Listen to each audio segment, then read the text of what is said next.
Raise your hand. It's okay. Okay. Well, this speech is mainly for you guys, but it's for the rest of us who need refreshed as well. Okay. Does anyone know what the letters CPR mean? No. Go ahead. Cardiopulmonary resuscitation. Okay, I have 3 of those. Good.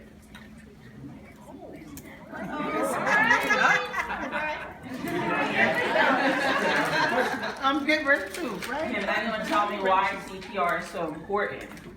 Life saving. Life saving. Can you be a little bit more specific? To help people that are in trouble or dying. What does it do? Jumpstart What does your it do heart. for your body? What? Jumpstart your heart and your lungs. Okay, so it keeps everything flowing. Maybe go ahead. It also helps with the paramedics if they're not there in time. It helps, to be separated for when they actually get there. Good job. Okay, so CPR keeps your blood flowing. It keeps the blood going to your brain and your heart. Because when that stops, if you don't have blood going back and forth, obviously you're not breathing, but there's no oxygen going through your body. So your brain is then deprived, and then even if you do make it, like if you could be revived after the paramedics got there, the chances of you having brain deficits are a lot higher. Okay, so the basic steps to performing CPR are 1, check your surroundings, 2, assess victim and call for help, 3, begin administering CPR, and 4, continue CPR until no longer necessary. Okay, so when you check your surroundings for safety, there's a person there and they're not moving, and you go up to them. Do you know, well, obviously you check your surrounding, make sure you're safe and they're safe, and then you tap them and say, "Are you okay?" Does anyone know why we do that? You want to see if they're conscious, if they can breathe, and if they After they're there, you check to see if they're breathing. You open their airway, make sure they're on a flat surface, tip their head up, and then you watch their breath for chest sounds, or you check their pulse, either carotid or radial. If you don't see any signs of breathing or life, then you begin to administer CPR. Okay, so CPR on children and adults is a lot alike until it comes to infants. So CPR for adults and children, after you check to make sure they're not breathing, you can either choose to do mouth to mouth or you cannot, because I think nowadays they do research and it ends up being the same. So when you administer mouth to mouth on an adult or a child, you plug their nose, tip their chin back, do 2 breaths, and make sure make sure you can see their chest rising.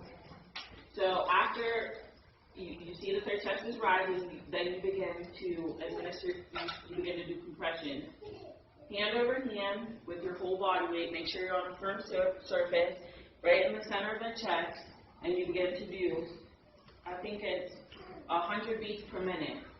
You do 30 compressions, stop, 2 breaths, repeat. Now if it's an infant, it's different. If it's an infant, when you administer mouth to mouth, you just fill their airway and put your whole mouth over their nose and mouth. Okay, and then when you do the compressions for the infant, you can still do 30 beats per minute, but you won't go as deep and you only use 2 fingers. Okay.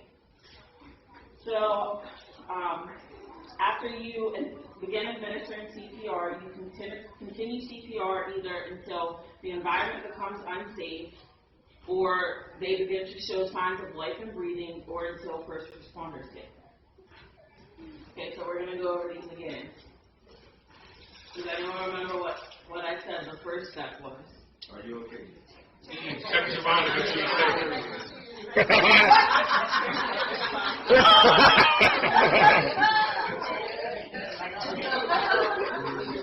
Okay, what's step 2?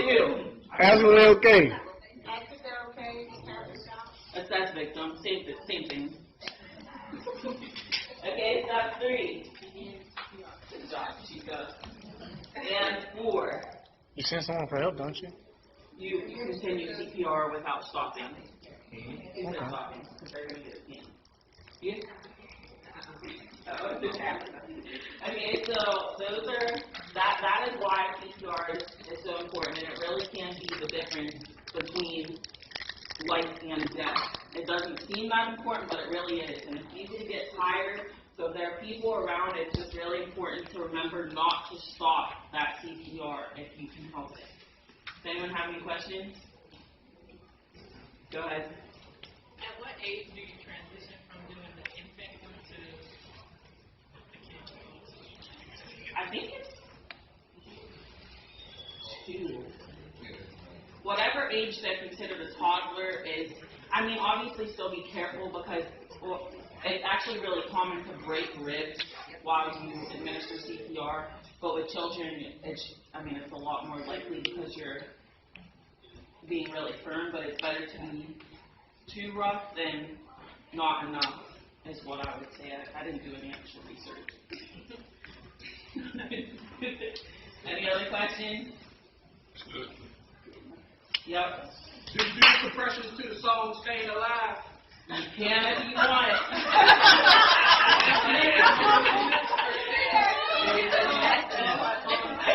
There's always one in the crowd. Always one. Yeah. You are supposed to count out loud just to keep track in your head, and it's supposed to be fact because you're doing the harsh job. Any other questions?